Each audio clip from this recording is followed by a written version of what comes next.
Como é bom adorar o Senhor. Aleluia.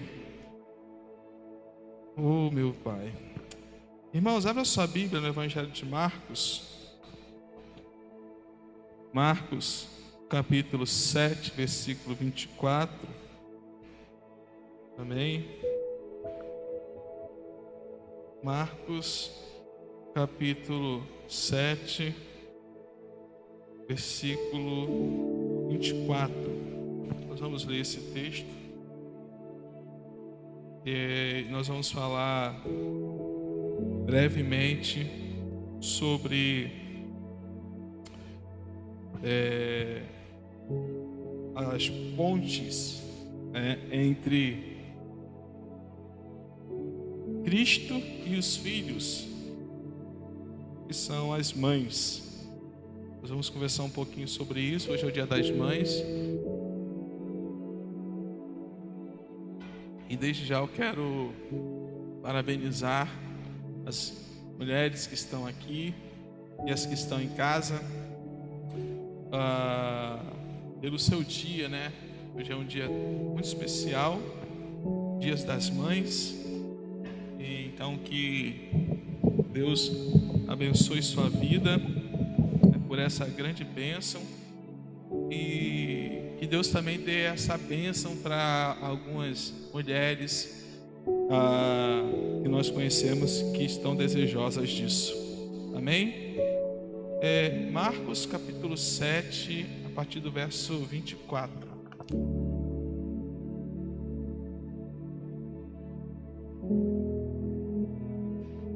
Amém? Vamos ler? Levantando-se Jesus, achou aí Marcos, capítulo 7, versículo 24. Levantando-se, Jesus saiu dali e foi para as terras de Tiro e Sidom. Tendo entrado numa casa, não queria que ninguém soubesse onde ele estava. No entanto, não pôde ocultar-se, porque uma mulher cuja filhinha estava possuída de espírito imundo, logo ouviu falar a respeito de Jesus.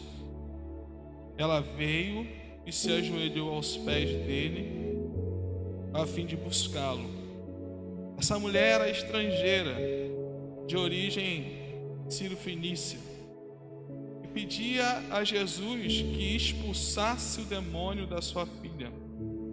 Mas Jesus lhe disse: deixe primeiro que os filhos se fartem, porque não é correto pegar o pão dos filhos e jogá-lo aos cachorrinhos.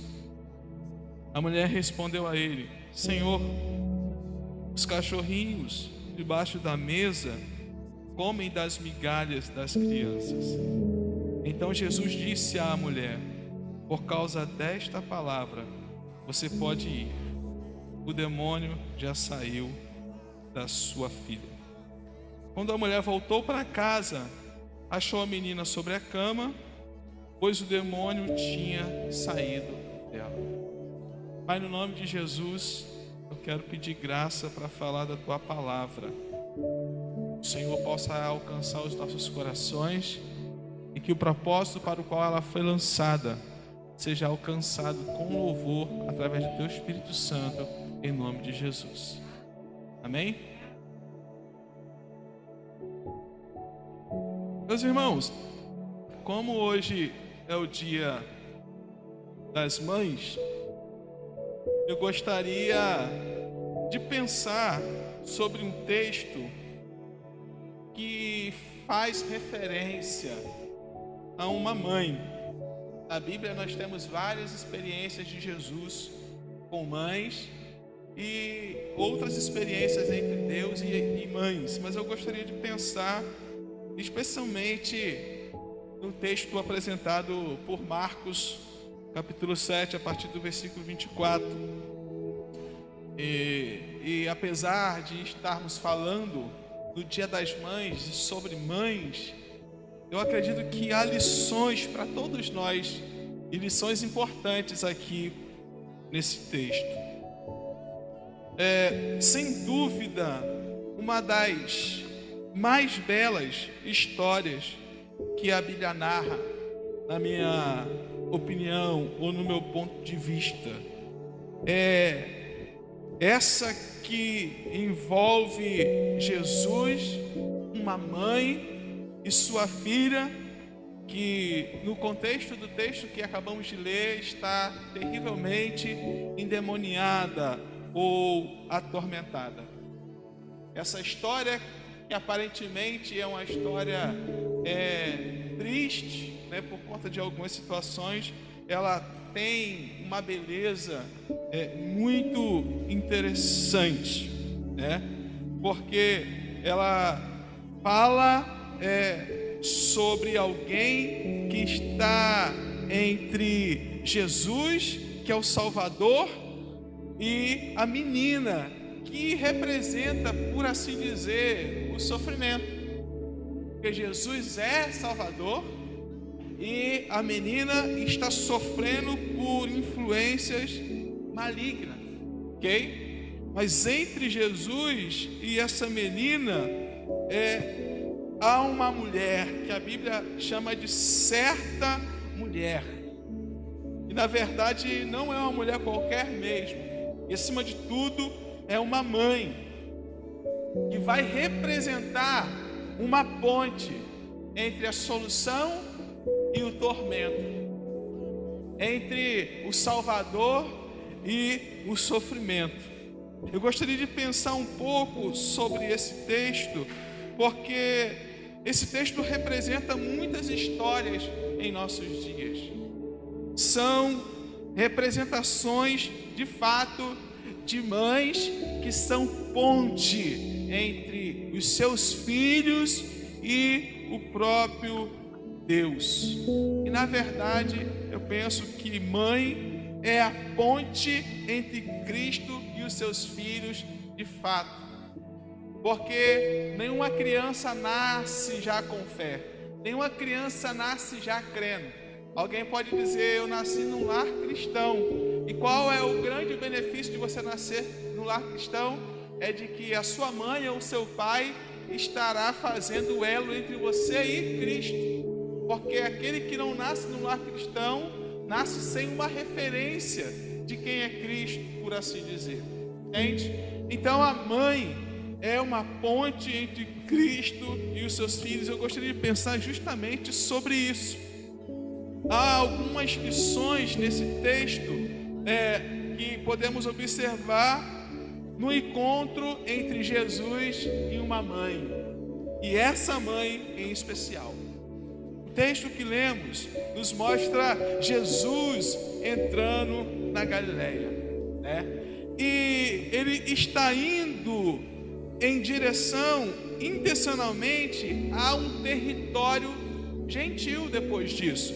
O texto diz que ele vai partir para as bandas de Tiro e Sidom, que são cidades gentílicas. E aí, no versículo 24, nos deparamos com o sentimento de reclusão de Jesus e de solitude, entende? Porque ele estava fazendo tantas coisas, as pessoas estavam ao redor dele, rodeando, e Jesus precisava de um tempo de mais tranquilidade. E é por isso que ele vai se retirar para esse território gentil de Tiro e Sidom. Por quê? Porque essa região é uma região de pessoas que não têm vínculo com Deus. É uma região de pessoas que não têm fé no Senhor.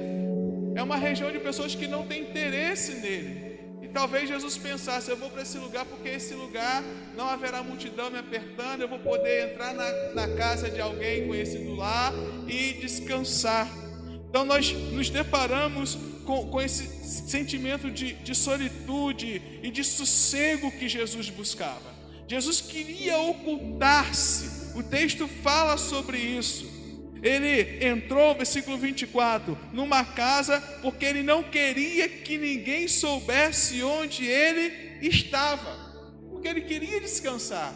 Mas o mesmo versículo 24 diz que não foi possível Jesus descansar. O texto diz: no entanto, não pôde ocultar-se.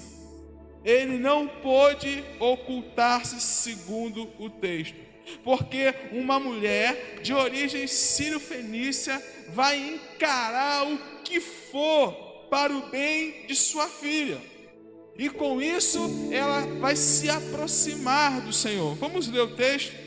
Versículo 25 diz, versículo 24 termina dizendo que Jesus não pôde descansar. Por quê? Versículo 25. Porque uma mulher cuja filhinha estava possuída de espírito imundo, logo ouviu falar a respeito de Jesus. Ela veio, se ajoelhou aos pés dele. Essa mulher era estrangeira, de origem sírio-fenícia, e pedia a Jesus que expulsasse o demônio da sua filha.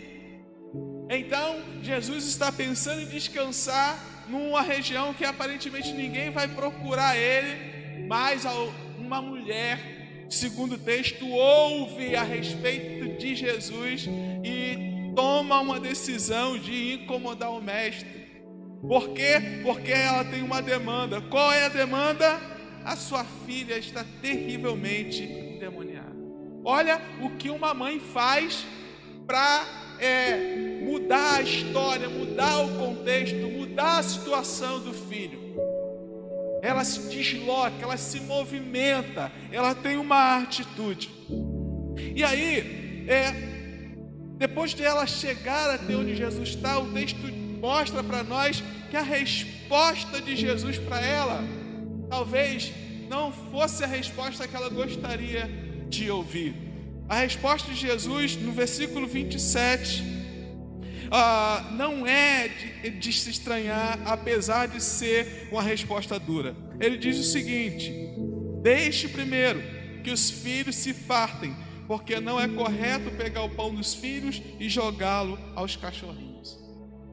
Categoricamente, Jesus responde a toda a ação daquela mulher, chamando-a de cachorrinho, ou de cão.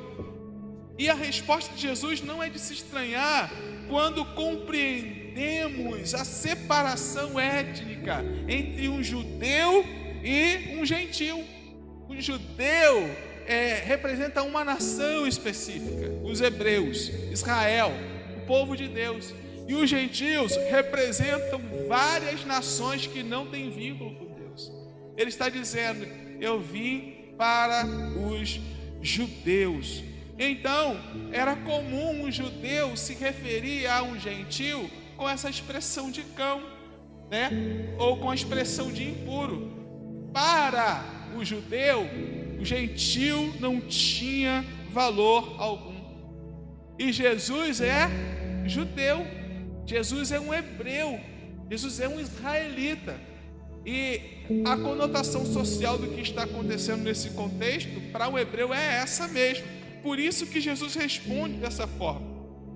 Mas nesse sentido, nós interpretamos na fala de Jesus que os filhos são os judeus, ok? Lembra que ele diz aí no versículo 27, dá uma olhada aí, deixe primeiro que os filhos se fartem. Então, na interpretação do texto, os filhos são os judeus, os cachorrinhos, os gentios, porque isso é uma coisa comum no contexto social aqui, e o pão é um alimento da vida que é Cristo. Eu vou repetir de novo o verso 27. Deixem primeiro que os filhos, que os judeus se fartem, porque não é correto pegar o pão vivo que desceu dos céus, especialmente para os judeus, e oferecer aos gentios. É como se ele dissesse para aquela mulher: o que você ouviu falar de mim é verdade, eu tenho poder, eu posso restaurar toda e qualquer situação, mas eu vim fazer isso especialmente para os hebreus, para os filhos de Israel, para os filhos de Deus.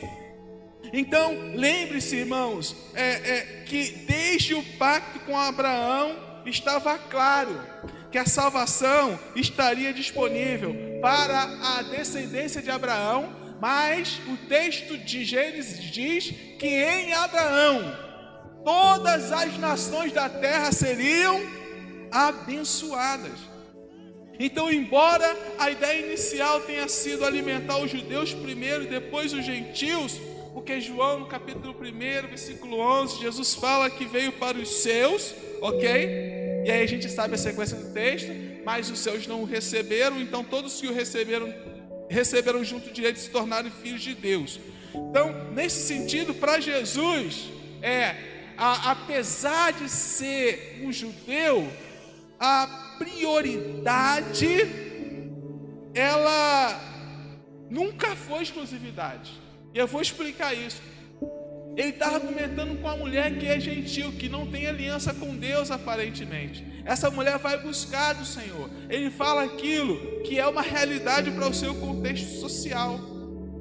Ele está dizendo: eu não posso tirar da boca dos filhos e lançar os cães, ok? Mas Jesus está dizendo que veio para uma obra específica, que é alimentar os judeus. Mas os judeus não seriam exclusivos. Ser alcançado pelo Senhor, ser assistido pelo Senhor, não seria uma exclusividade dos judeus. Eles têm prioridade, mas eles não eram exclusivos. Por quê? Porque já havia uma promessa de que através dos judeus todas as nações da terra seriam abençoadas. Então, apesar dele ter vindo primeiramente para os judeus, ele tem prazer em abençoar todas as nações. Só que no momento do seu ministério isso não havia sido totalmente revelado. Mas essa mulher ouviu falar de Jesus. E eu tenho certeza que ela ouviu falar, inclusive, das misericórdias do Senhor, que alcançou algumas famílias. E por isso, diante desse primeiro impedimento, diante dessa primeira barreira, enquanto mãe, ela não desiste, porque a sua filha seja assistida. E aí a mulher vai pegar a metáfora de Jesus e vai fazer uma reconstrução. Ela vai tirar o olhar de Jesus do contexto social e político do seu tempo, não do ponto de vista dos filhos, mas do ponto de vista dos cachorrinhos. Ela vai capturar perfeitamente a mensagem de Jesus, e ela entende o que Jesus está dizendo, ela sabe o que Jesus está dizendo, coisa que os seus discípulos tinham enorme dificuldade de fazer, que era interpretar as parábolas de Jesus. Quando Jesus contava uma parábola, eles falavam: o que ele está querendo dizer com isso? Mas essa mulher entendeu o que Jesus estava querendo dizer, e com toda delicadeza, sem afrontar Jesus, ela nos ensina que o que conta não é simplesmente a fartura de alguns.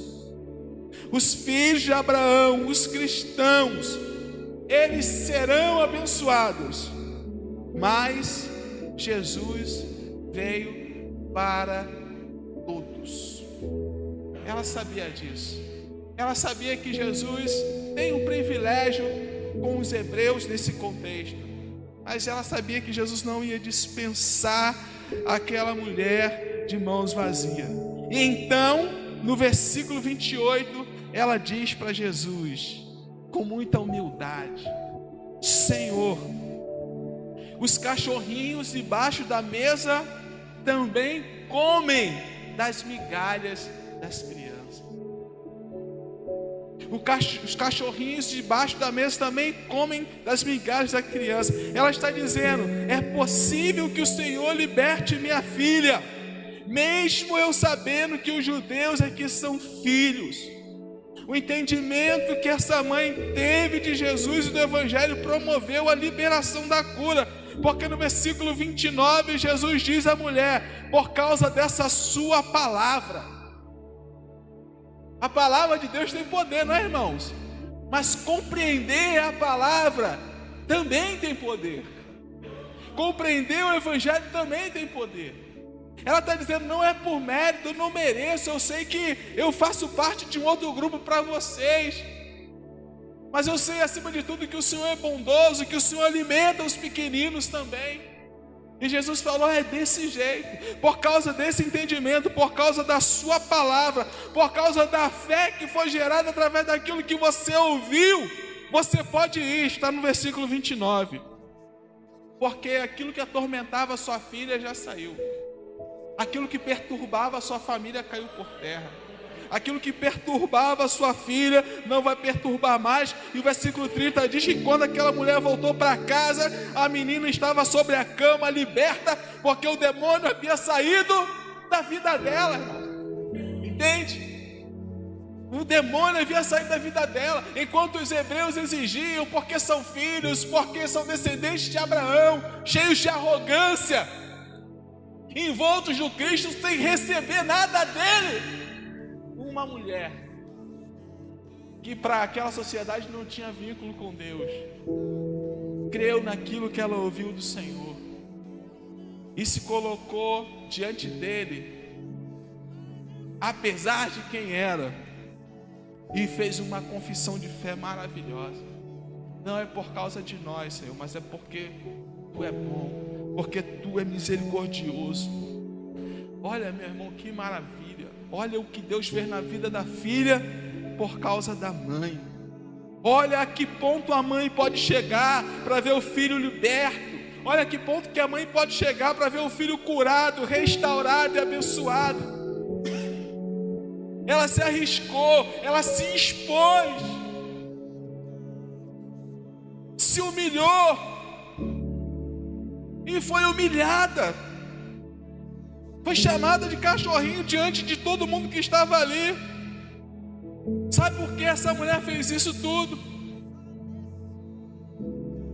Sabe por que ela se sujeitou a isso? Porque ela é mãe.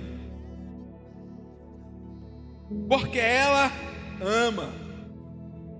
E a soma dessas duas palavras, mãe e amor, é igual a cuidado.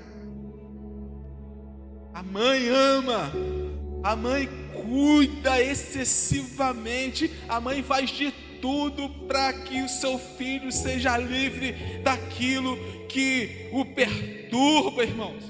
No comportamento dessa mãe, nós vimos fé, nós vimos esperança, nós vimos perseverança acima de tudo.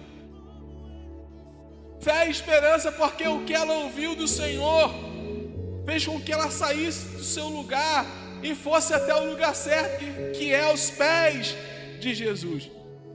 Perseverança, porque ela não desistiu depois da palavra dura. Ela não desistiu depois daquela palavra forte que ela recebeu. Essa mulher foi resiliente. E a resiliência é a capacidade do indivíduo lidar com problemas, superar obstáculos, resistir à pressão de situações adversas, sem entrar em surto psicológico, emocional ou físico. Ela é a prova de que essa mulher foi resiliente, foi porque ela não questionou Jesus, ela não xingou Jesus, ela não brigou Jesus, ela não chutou o balde, porque como é que você fala comigo dessa forma? Eu venho aqui assim, não, porque ela estava focada, ela doeu, irmão, ouvir aquilo. Não foi fácil ser chamada de cachorrinho diante de toda a população, mas ela estava focada.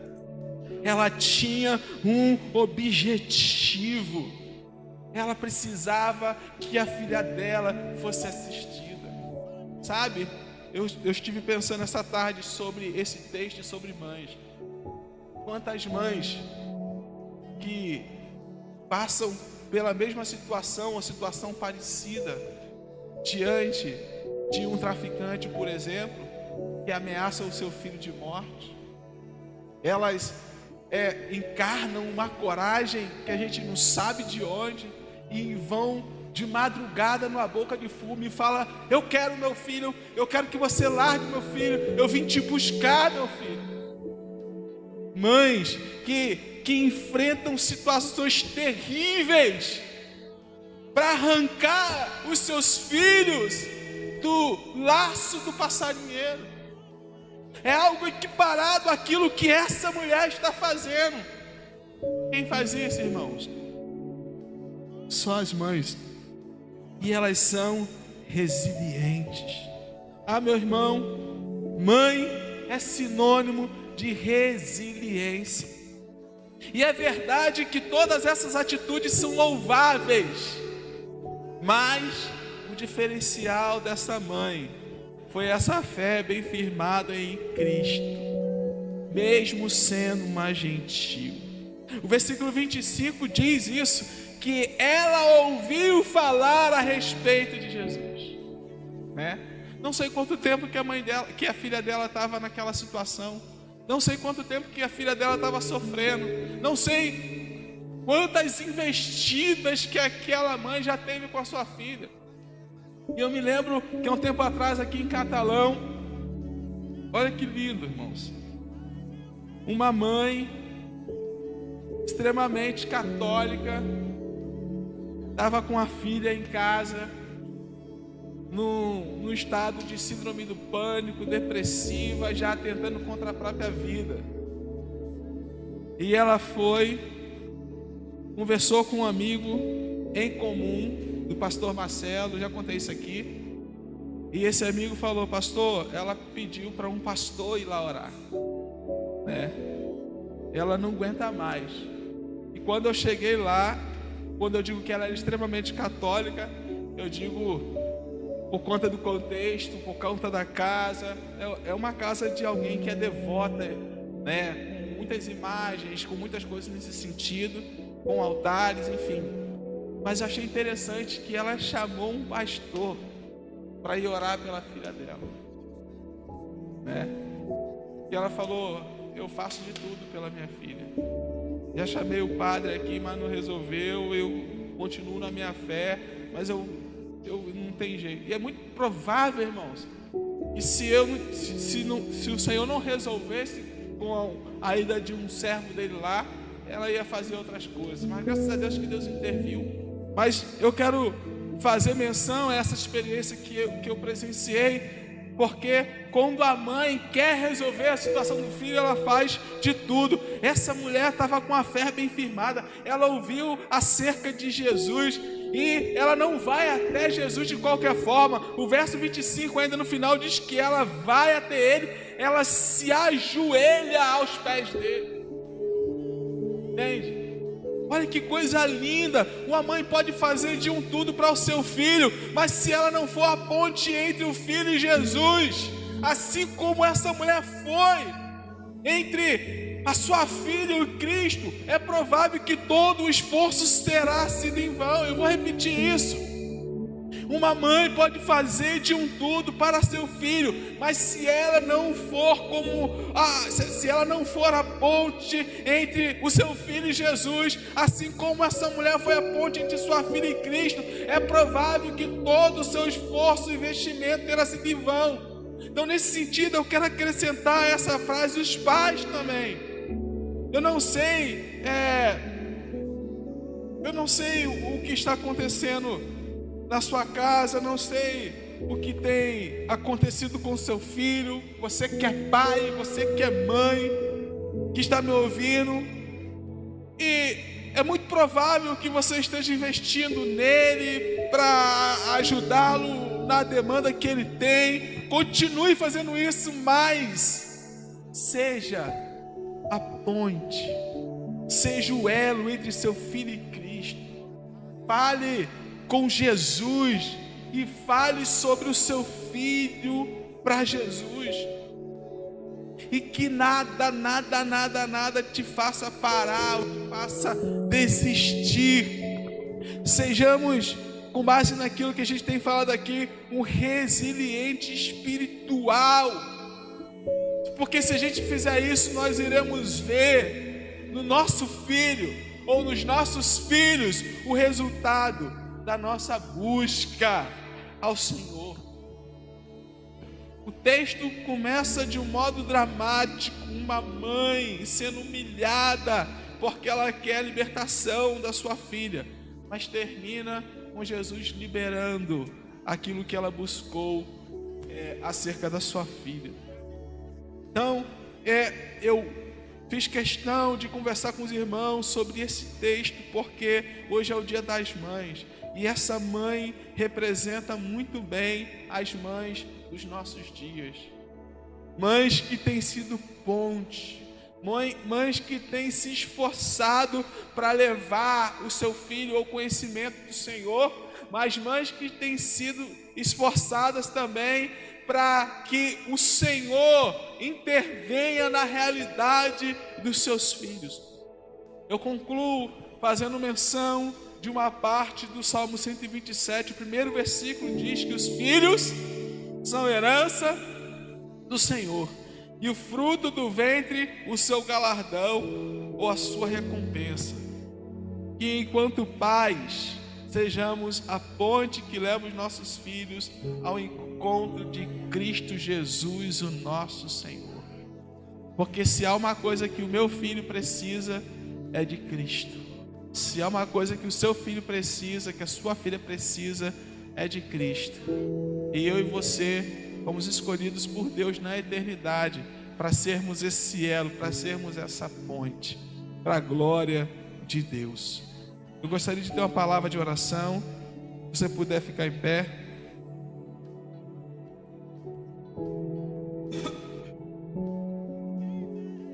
Senhor, em nome de Jesus, queremos te agradecer nessa noite pela sua palavra e especialmente louvar o Senhor pelas mães, porque são instrumentos do Senhor.